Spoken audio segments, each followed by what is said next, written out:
Radical plan to slash Australian house prices by $100,000.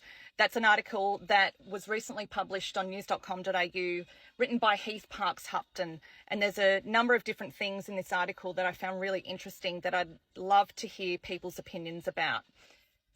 Couple of statements that he draws upon. So the Australian cities are less dense than comparable ones overseas, according to the Grattan Institute. So Sydney was compared to Toronto, and within the first 15 kilometres of the CBD, there'd already be an extra 250,000 homes.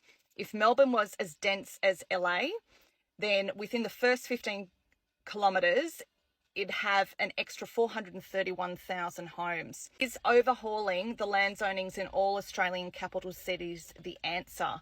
So this would potentially, the article claims, will bring down the house prices by around about 100,000 and supercharge supply. It says that the key problem is the state and territory land use planning systems say no to new housing by default and yes only by exemption.